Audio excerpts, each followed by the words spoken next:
Hey, what's up, everybody? Welcome to episode 8 of Outspoken. Hope you're all doing well. Hope your days are going great. Hope they're going by just as fast as mine. Speaking of that, anybody else's days going by really fast? Like, ultra fast. And it feels like they should be going slower because, we've been locked inside for a very long time. I mean, most of us. But it feels like they are just, because you do the same thing every day. What is going on? Why are we moving so fast? Why? What? Because it's so boring? That doesn't even make any sense. All right, so today I wanted to talk about a couple of weird things. So Jojo Siwa came out. That's not weird, but there's something weird that happened after. Bernie Sanders, I want to talk about him. Also want to talk about apartment hunting and that vegan teacher, because everybody is talking about that vegan teacher, and I had to look into it myself. And then there is this guy, there's this Republican, where's the link? I have this link, and he is so just, how, all right, we have a new president, America, right? The USA. And something with trans people. This guy wants to, trans people in sports, and this Republican is trying to pass a bill to, tell if people are transgender on the team. You'll hear about it when we get into it. Just want to, this morning I was reading the comments on my podcast channel. This is nothing to do with anything, but somehow, I know the channel only has 20,000 subs, right? Which is just it doesn't have that, it doesn't have 700K, it doesn't have a million. So I was like, this is just a community of basically all of us. But the transphobic people somehow found a way, found my videos. And I don't know how. I think they have this specific trans radar. They're always looking for trans people or something. I don't know what it is, but I was just reading my comments. I read my comments a lot on everything. I just figured I should post that out there. How? You have to actually listen to the podcast for a decent amount of time to hear what I'm actually saying about trans topics or anything. I wanted to start the podcast out with this story, with this LGBT submission story, because it had me laughing. I just want to make you laugh in the first half.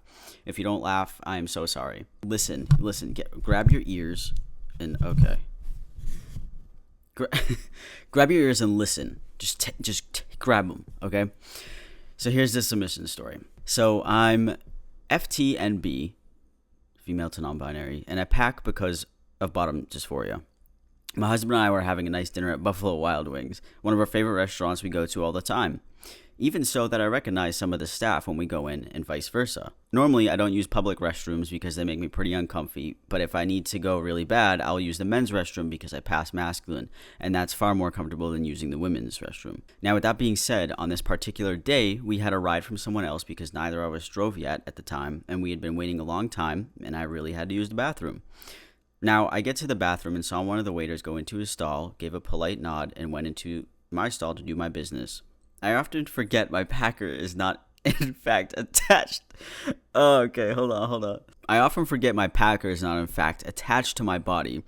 And as soon as I sat, it fell onto the bathroom floor and landed right between... Why am I crying, laughing already? I can't get through it. I'm ruining this story for you. I'm ruining it. Okay, hold on. As soon as I sat down, it fell onto the bathroom floor and landed right between the stall doors, and there was just the worst silence because I know he sees it and I didn't know what to do. Do I reach for it, or do I wait till he leaves? So I just say, shit, my bad, and pick it up, and he responds, don't worry, man, it happens all the time. Nothing else was said, and I waited forever before coming out, hoping he'd be too busy and I wouldn't see him on the way out. Oh my god.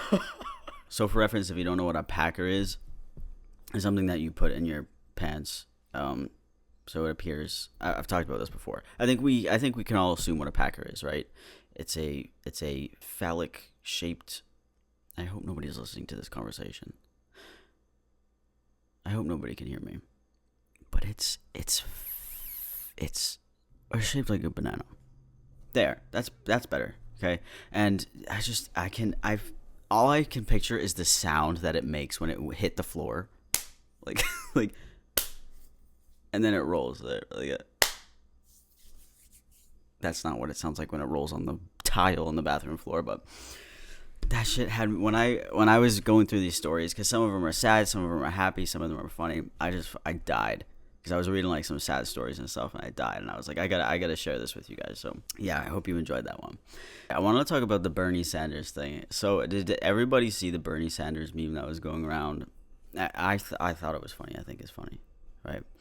So if you didn't see, at President Biden's inauguration, Bernie Sanders was there with a coat and like mittens or whatever, and he was look like he was cold, and he was sitting. And there's a picture of him sitting there, right? I'm sure you've seen the memes if you're on the internet. And people just started photoshopping him in the most random places, or like funny places, like, you know, Drake's album, like the one on the CN Tower, and Drake is sitting on top and he looks so small. They put that Bernie on there. They put him on like J. Cole's album. They put him in like Where's Waldo and all these different types of places, right? And the meme was funny. I saw like a handful of them the first day. I was like, oh, like that's like Bernie Sanders. He's great. I love him. And that's funny to me. I don't know why. Now that I think of it, why is that so funny? He's just sitting there cold. It's not that funny. Okay, well, some people thought it was very, very, very funny, to the point where they actually got it tattooed. Look at this picture. Look at this, if you can see this. If you cannot look at the screen right now, or you can't see, someone got the Bernie Sanders meme tattooed, color and everything. It looks cool. It looks nice, but people always take it to the next bar. Like, let me take this. People take memes and they'll do it and they'll overdo it for like a whole month, and then it'll be like it's just not as funny as it was. You guys all outdid it. You know, when a joke is told and it's told for way too long, like over the span of like 3 minutes, like in a YouTube video. You know, it's like, yes, we get it, right? So that's kind of what happens with a lot of memes. But that's not the only meme that got tattooed. Do you remember all the other memes? Like that SpongeBob one where he looked like a chicken? Like, you know that meme, and they would mock something like tattoos have to be meaningful, and he looks like a chicken. That's tattooed right there. You know the Pikachu meme, the one with his face with his mouth is open, like he's shocked, like it's a shocked Pikachu. That's tattooed. How about Damn Daniel? Remember that? The white van. That's tattooed. How about Harambe? Remember that? That's tattooed. How about This Is Fine? The dog sitting around the fire. That's tattooed. So, moral of the story, people love to get memes tattooed on themselves. And there's nothing like going up to your grandpa or grandma in 50 years and saying, "Grandpa, what is that white van that says Damn Daniel? Who's Daniel?" And Grandpa's like, "Oh, back in my day, this kid who worked from Target." Okay, that's Alex from Target. Shit. I just can't keep up with the memes anymore. That was the wrong reference. They were both on Ellen, and they both look the same. So just forget it. But actually, Bernie was asked about the meme in an interview, and I just wanted to play this clip for you because I thought it was so nice. One of the things that has seemed to have been a distraction from the pain you're talking about is you on the internet over the past week. The fact that you have become a meme, the picture of you sitting at the inauguration in your mittens, thousands of memes. That's just some of them on the screen. I have to show you some of my personal favorites. Demi Moore. She put your picture in her famous ghost scene. Jennifer Grey, you know, she played Baby in Dirty Dancing. She put you in the corner, Senator. And, you know, you're even a selfie with us on election night. So my question is, are you having as much fun with this as the world is? I am. And not only are we having fun, what we're doing here in Vermont is we're going to be selling around the country sweatshirts and T-shirts, and all of the money that's going to be raised, which I expect will be a couple of $1 million, will be going to programs like Meals on Wheels that feed low-income senior citizens. So it turns out actually to be a good thing and not only a fun thing. Well, and apparently that's sold out. So you've got to start manufacturing more to give to charity like Meals on Wheels in Vermont and elsewhere. Senator, thank you so much. Appreciate it.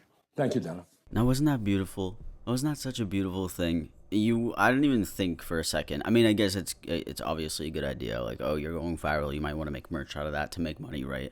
But instead of profiting the money himself, which shouldn't be a surprise, because he's Bernie Sanders, but giving it to Meals on Wheels in places that are in need, it's just like, I don't know. When I saw that, I was like, my heart felt like it was on fire. It was not on fire. My heart felt like it was being hugged. That would not feel good, but that's just what I felt like, man. Can we get a W for Bernie and that great idea and becoming a viral meme? He already became a viral meme before, too. Remember the, there was this meme that went on Twitter, and it was like a screen cap of him, and people would caption it at the bottom, and it said, "I am once again asking you to blank," and that shit was, that never got old to me. That is so funny. Hold on, I want to look that up. I am once again, he said, it goes, I am once again asking, something. Somebody photoshopped like a Karen wig onto him, and it says, I am once again asking to see the manager. I don't know why that's so funny to me, but that is so funny. I have some of those saved. They're perfect. They're perfect reaction pictures. Let's step away from the memes for a second. Let's talk about, okay. This might be a boring subject to some of you, so feel free to skip right through it. And I'll talk about Jojo Siwa after, but apartment hunting. I've never experienced anything with it. Have you? If you have, you gotta let me know. You gotta give me some advice here, okay? So, me and Sheila have been looking at apartments because we want to move in together, right? Obviously. And we look at these apartments, we've called them up, we messaged a bunch of people. So we message like a handful of people, and we can't keep up with, like, whatever we're interested in. We want to message them, we want to see the place or know more about it, right? One of these places gets back to us and calls on the phone. I wasn't in the room. Me and Sheila were in separate rooms. Sheila thought it was one that we were very interested in, like one of the ones that we were really looking into. So she scheduled, like, he called, he was like, hey, whatever, we can schedule you for this day and this time. And so she was like, okay. So she showed me the text, and I was looking at the text. I was like, I don't even remember messaging this place. Okay. And she was like, oh yeah, that's right. Because she looked at the name, and then we Googled it, and it was like this, I guess we looked at this place. It's like, it's for students or something, which we didn't mean to do. So we Google it, and it has a rating of like 2.7 stars by 30 people. Okay, and every place that we've been looking at, I don't know if it's just the area we're looking at or people just don't know how to run apartment buildings. So many apartment complexes have such low ratings unless you look at like the luxury ones, right? Is that normal? Do you all see that? Because I've never been apartment hunting. I lived in the same house for my whole life. So after seeing the bad reviews and realizing that it's for students, Sheila called the guy back up, and she was like, hey, actually, we can cancel the appointment because we don't want to come look at it. It's not what we were looking for, blah, blah, blah, all that stuff. And then he was like, okay, well, what are you looking for? And then he did some convincing, and he was giving different, like, we have this 1 bedroom plus den, or we have this 2 bedroom for X amount of money, whatever. And she was like, okay, I guess we can come look at it because we didn't know that you had that. So then appointment day comes around, and I was like, we shouldn't even go. This is pointless. Like, we don't even want this place. They have awful ratings about being sketchy. Let's fuck it. So Sheila was like, no, I made the appointment, so I'm just gonna go look at it myself, whatever, and it'll be a quick thing. She decided to go by herself. I insisted on coming, and then she said, no, it's fine. I'll just go. So she went. When she got there, she called the guy. He didn't answer. She texted the guy. He didn't answer. So he just ghosted her completely. Like, it's been like a couple of days now, and he just didn't even, he never showed up. So my question is, what? Like, why would you push her into coming and make an appointment, but then you ghost her when she gets to the apartment building? It was a big apartment building. Like, it was a legit place. What is that? You know, it's kind of weird. Pretty weird to me, right? Like, we wanted to cancel, and then you, whatever. It doesn't make sense. So then I Reddited it, okay?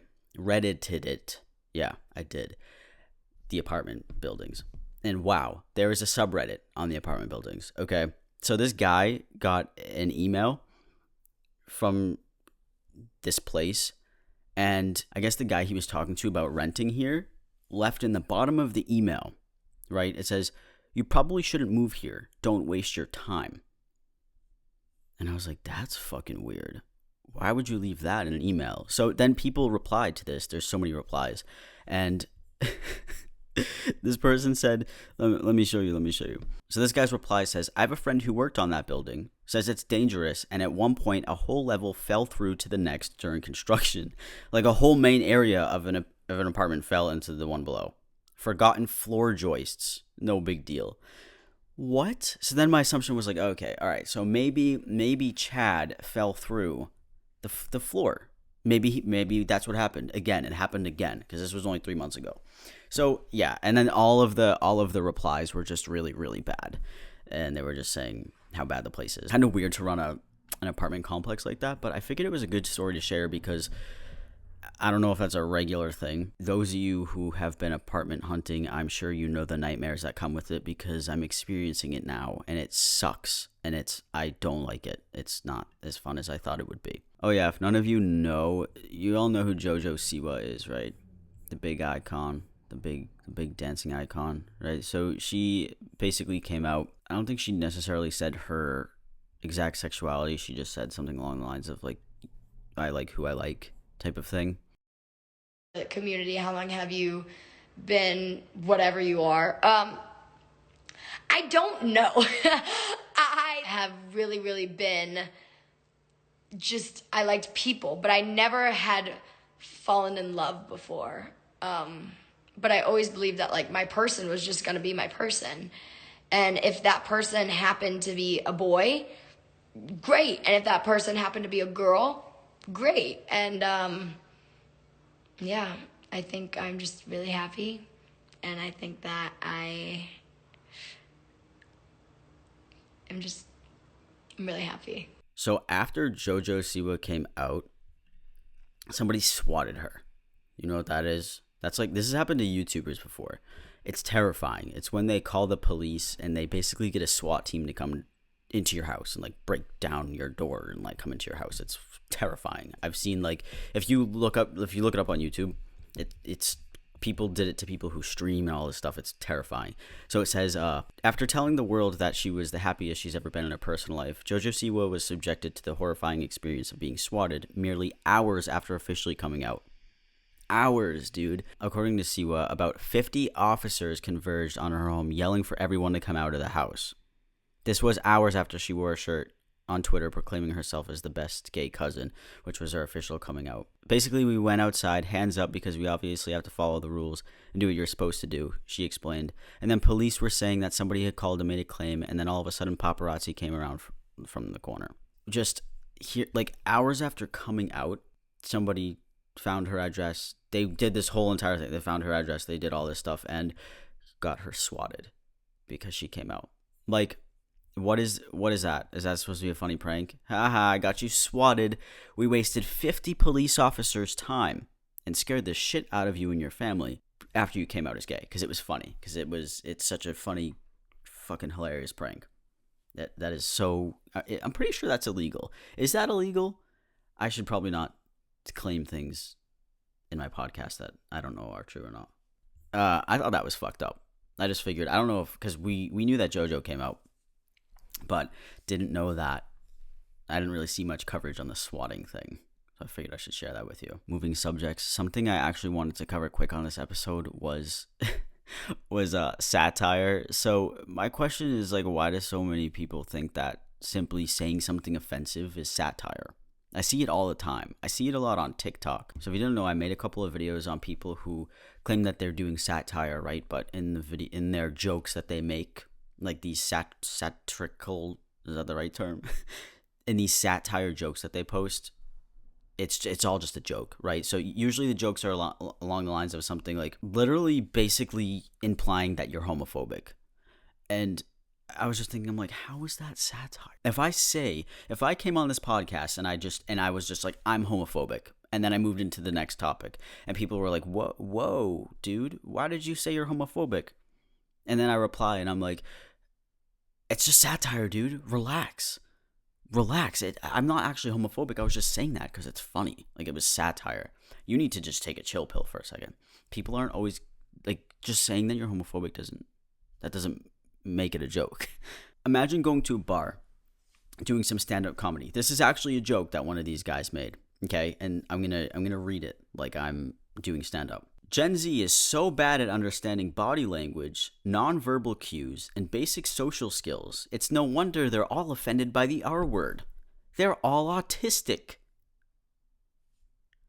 And the crowd goes wild, right? Because it's just absolutely so hilarious. It is not, if you didn't catch my drift. So this is an actual like joke that one of these TikTokers made. And I was sitting there and I was like, what? How is it so funny to make fun of people with autism? Like specifically teenagers. That's not satire. That's just being a piece of shit. There is no, who laughs at these types of jokes? Like edgy, like Leafy is here. That's the type of person who would laugh at this joke. Because it's not even a joke, it's just a statement. It's just an opinion. Like I said in one of my previous podcasts, I'm all for whatever type of humor. You know, I've laughed at some dark humor. I almost said dark pieces of humor, but dark humor jokes, all this other jokes. But stuff like that isn't satire. Saying that all Gen Zers are autistic isn't satire. Congratulations on making Leafy is Here fans laugh. And if you don't know who Leafy is, congratulations. You are lucky. Briefly, also just wanted to talk about that vegan teacher. So everyone has been for the longest time, everyone has been talking about that vegan teacher. And I was like, okay, whatever. She's vegan and she sings songs. She's a TikToker, right? She has like a million on TikTok, and she's meme worthy. People make fun of her, whatever. I'm sure there's vegans who listen to this podcast, vegetarians, and people who eat meat. Okay, I was a vegetarian for a handful of months, and I was vegan for a little tiny bit too, a few years back, for certain reasons. And so basically what this woman does is she goes on TikTok and spreads the message of veganism and how important it is, or basically like you're going to hell if you eat meat and stuff like that. So I just want to play a quick old TikTok for you, okay? Is your religion encouraging you to be kind to animals? If not, you don't have to stay. Change religions every day. Take the good parts of each one and throw the bad parts away. I'm pretty sure. Can you nitpick religion? Can you actually do that? Can you like nitpick religion? You can pick the things that you want to follow and the things that you don't want to follow. I just thought it was a really weird TikTok. And let me play another one for you, okay? I am so sorry that you are experiencing vegan phobia here on this app, Andrea. I was touched by seeing your tears, but I was horrified at how people treated you in the comment section, making fun of you. We need to fight against vegan phobia on this app. We need to make TikTok realize that it is as bad as racism and as bad as homophobia. Yes, it is. Because people are crying. People are afraid. They are being given death threats. Children are afraid to admit that they're vegan. Something is seriously wrong with that. It has to stop. Okay. Hold on. We'll hit the brakes there, vegan teacher. Just hit the brakes there for a second. Okay, I understand the message of spreading veganism. Like, I have no problem with it. If someone wants to talk to me about veganism or vegetarianism, whatever, vice versa, it doesn't matter. I think I like to learn about it. I think it's great. I think it's good to spread the message. But there are certain ways to spread messages. Okay, there's ways to do it wrong and there's ways to do it right. But comparing vegans being bullied to racism and homophobia is a very out there statement. Back in the day when I was vegetarian and when I was vegan, it was so irritating to even say that. You know, when you say it, people are like, oh, you're vegan? Oh, you're vegetarian? Okay, so where should we go to eat? And it was just like it was so irritating. I hated it. It was embarrassing to say because people judge you for it. They do. And I don't know why. Like, it's not, when I see vegans and vegetarians, I think it's a great thing. But to bully somebody, it's not vegan phobia. To bully someone based off of what they eat, people are going to eat what they want, right? If they want to be vegan, they're going to be vegan. If they want to eat a bunch of junk shit, they're going to eat a bunch of junk shit. Like, that's their life. Just like everything else in the world, you can make your own decisions. But also, the way she pushes her message is just not, it doesn't come across as genuine. That's why people are annoyed with her. So that's why I was looking into it. If anybody else was curious, I was just like, why does everybody hate this woman so much? And I get why people are annoyed with her. And the last thing I wanted to talk about here is it's so weird. what is this guy's name? Here we go. So if you're not updated with politics, I don't know, politics has just been so interesting because of the change of presidency, and just being trans is just so political nowadays. It is such a giant political discussion for whatever reason. So this Republican from Florida, he is I don't know what, he's a congressional Republican. And he's introduced a federal bill that would ban transgender girls and women from participating in school sports. Now, this is such a controversial topic that goes around. Everybody has their opinion on it, right? Because it's like people think in terms of, this giant 6'5" biological male who has just started estrogen 2 months ago is now going to be on the women's track team and break all the records. And then there will be people who also say, like, this trans woman is small, she's 5'5", she's been on hormones for 3 years, weighs 130 pounds or whatever, why shouldn't she be allowed? And it's just it's a huge giant topic. Basically what happened was, I'm going to read this for you right here, okay? Greg filed a new legislation dubbed the Protection of Women and Girls in Sports Act that would require women's sports at the scholastic level to allow only athletes born biologically female. And then it says, in quotes, this guy, Greg, said, by forcing biological female athletes to compete against biological male athletes in competitive sports, we're taking away women's opportunities on and off the field, he said. Specifically, the bill would impose a requirement on school athletics to apply Title IX protections. I don't know what number that is in Roman numerals. Which one is it? 9? Does that mean 9? Which requires schools to offer the same sports opportunities to male and female athletes, to recognize an athlete based on their reproductive biology and genetics at birth. So when I read that, I was like, what the fuck does that mean? So I was Googling a little bit, and this other article basically said, so this bill does not describe exactly how schools should determine what someone's sex assigned at birth is, just vaguely stating that sex shall be recognized based solely on a person's reproductive biology and genetics at birth. This bill will be a direct challenge to the Biden administration's position that anti-LGBTQ discrimination is already illegal under federal law, and that transgender people have the same rights to participate in sports like anybody else. Basically, I just thought it was a really weird bill because it's like, all right, let's see. So you want to be on the girls' team? Just pull them down. Just pull your pants down. Let's see. Like, are you allowed to be on the girls' sports team? I don't know, but as your coach, pull them down. What if you haven't changed your birth certificate and you were a young trans girl, right? And nobody knows, you transitioned at like age 7, right? And you're a girl, you're passing as a girl, and you want to play basketball, and you have no advantage. And then they're like, okay, no, you can't be on the team because you were born biologically male, after pulling down your pants for us in the locker room. The bill should just be defining a little bit better, rather than saying they're going to recognize an athlete based on the reproductive biology. Because I don't know, that could mean 100 million things. So I just thought I should put that out there, that they're already starting a bill. And again, like this, the whole trans people in sports thing is so controversial. And they never say anything about trans men being in sports. Hey, I have an advantage. If I went on a football team, I'd be like a bullet, like a little bullet. If everyone else is big, you know how much I can like get through there? Any sport, basketball, hockey, maybe not baseball, but they never complain about the trans men. And technically, and we take testosterone.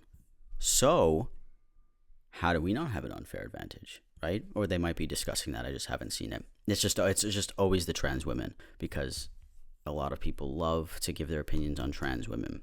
I definitely think trans women get a lot more transphobia than trans men for some reason. So yeah, that's everything I have today. But I do have one more LGBT story. It's a quick one too. It's a funny one. If you're still listening this far, just wanted to give you this crappy therapist experience, because people have. I've heard nightmares about therapists, and it's weird because why are these types of people therapists? Listen in on this story. If it's true, it's fucked up. So basically, my mom decided to take me to see a therapist, and at our first appointment, this brand new therapist started asking me personal questions so she could get to know me better. To be honest, I wasn't putting in that much effort into the conversation, so I mentioned briefly that I had a girlfriend. To which she replied by saying, "Oh, so you're gay?" I'm going to be honest, I can never turn gay. I love pee. Not pee. I love pee. I could never be gay. Pee, I just love pee. Am I allowed to say this word? I don't know. I love penis, is what it says, is what the therapist said. So, and then this kid says, I was speechless. What the fuck is a 15-year-old lesbian supposed to say to that? But hey, at least she was honest? Question mark. Like, okay, first, that's such a weird thing to say to your brand new client who's also 15 years old and a lesbian. So what do you think you're gonna get out of that? Like, they're not gonna be like, oh yeah, you got a point. Now I'm gonna reconsider being a lesbian because like that's a really good point. I never thought about that point before. It's just, I don't know, it's fucking weird. So yeah, that is everything I have today for today's podcast. If you did like it, make sure you rate it, make sure you sub or follow it, whatever you want to do. And yeah, if you have any feedback at all whatsoever, let me know, and I'll appreciate that very much. But thanks for listening. I will see you all next week, and it is my birthday very soon. So I will be so much older next time I post. All right. Okay. Goodbye, everybody.